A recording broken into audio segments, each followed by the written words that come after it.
What's up legends, it's Dave Fishy Repeat here, aka Kiwi Sangnam Ja. And I filmed this video in the beautiful Hilton Fiji Beach Resort and Spa in Denaru Island, Fiji. Now, a few people always ask me what I take travelling, so I just thought I'd summarise what I've taken travelling on this trip and maybe you can get some pointers or some tips for your next trip. To start off, I'm going to go through what reels and rods I'm using, then I'm going to go through the gear I use to carefully transport everything around the country or overseas, and then finally we'll just go through a little bit of the terminal tackle I use for fishing as well. Alright, for starters I brought 3 reels on this trip. First one is my new baby. There's an IRT 500DD catch spinning reel. That's for topwater. The second one is Pen Slammer 5500. It's built with 50-pound Tasline braid. So these 2 reels are what I'm going to be using for topwater. Pretty much use them the same. This one I'm going to have onto my longer catch stickbait rod for popping, and this reel I'll have on my shorter 3-piece catch rod for mainly for stickbaits and smaller lures. And finally, I have a much smaller softbait reel. This is my Pen Clash 2500, which will be used for just small lures and jigs. So this is my Veritas 3-piece general lure softbait rod. It actually comes with 5 pieces, different flexibility and strength for different applications, but I mainly only use this one. So I'm using the moderate fast middle blank on the medium heavy. So this obviously goes on my softbait setup. And I use this setup a lot just for my lure fishing off the beach.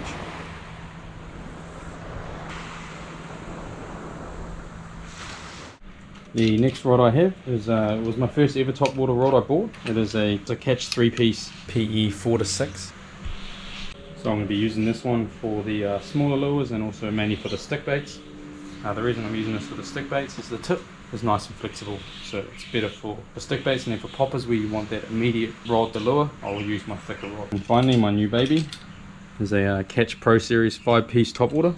Now I'm holding 4 pieces here, and that's because this is the only rod I've ever seen where the actual butt of the rod is in 2 pieces. So it means that you can get this right down into about 72 centimeters. So long term, I'm hoping to put this in a backpack when I'm traveling. So a beast there.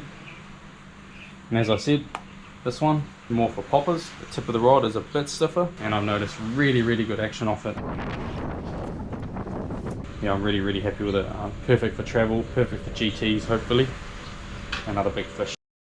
Now, before you even get on the plane, before you start packing your suitcase, make sure you know all the aviation rules from the country you're leaving from and the destination country as well. Make sure you check all your dangerous goods rules. I packed a really long, sharp knife. I did declare it and I got through customs no problem because it's what you're supposed to do, but just, bear in mind whatever you're taking over there. And then finally, make sure you prevent any diseases or risk organisms from either going out of your country into the other country or coming back into your country. Make sure you wash down all your fishing gear. Make sure there's no sand build up in any of your reels or tackle, because any dirt, any trapped water can come in with its own diseases, and then you've got pests coming into your country or into the country you're going into. So yeah, please take that really seriously. Alrighty, now after we've got the rod and reels all set up, I'm going to just really quickly show the stuff I use to actually transport all my gear. So now I packed all the terminal tackle, those containers, bags, reels, etc., just in a standard suitcase. So yeah, just make sure everything's packed down nice and tight, doesn't move around a lot, and then pack clothes and gear around your tackle boxes or your moving terminal tackle and all that as well, just to prevent any damages and stop it shaking around during the flight. I use these little Velcro straps. They're really good at binding your rods together, keeping them safe, and they're also really good at binding around the reel itself and just holding that line in there. The other one I use is a telescopic rod tube. This actually has 3 pieces. I've only needed 2 now because I've started to use a lot more travel rods. The rod tube's really good. Keeps all your stuff really nice and safe. And for things like rod tubes, make sure you know the total length rules. For in New Zealand, for long, slim sporting goods, it's about 2 meter length is your maximum. Because I now use all travel rods that break down into multiple pieces, I don't have that issue. But the first few times I went traveling, I had much longer rods. It started to become a bit of an issue if they were approaching that 2 meter length. So yeah, make sure you know all your rules before you start packing to get on the plane. I also wrap all of those rods just around some clothing. And then for my reels, take them off, unscrew the handle, and then wrap that around in a pair of clothing as well, just to keep it nice and safe. The last thing I need is a bag. This is just a wet bag. They work really good, keeping all your stuff dry. I'm also going to have my GoPro and drone and everything I'm not going to talk about in this video. But yeah, you can store everything in here. They're just meant quite nice and light, and you can use them as a backpack as well while you're traveling for just day trips and stuff like that as well, and keeping stuff safe. Alrighty, the last one and arguably most important is the gear. Start off with the obvious. I try and always take a knife with me, just to not only dispatch the fish, but to fillet it if we catch any. This is a Victory knife, it's a New Zealand brand.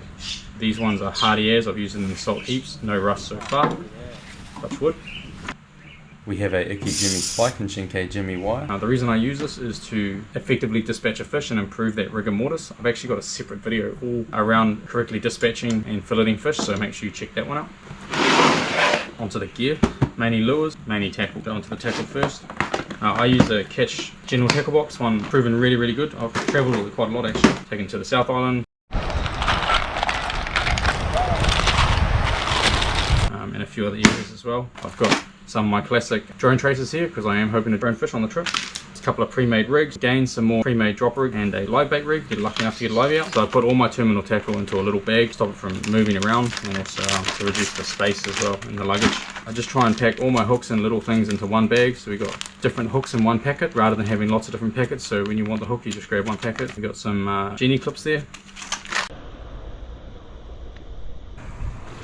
Couple of tiny little Catch jigs and some Ocean's Legacy jig as well. We've got Catch soft bait jig heads there.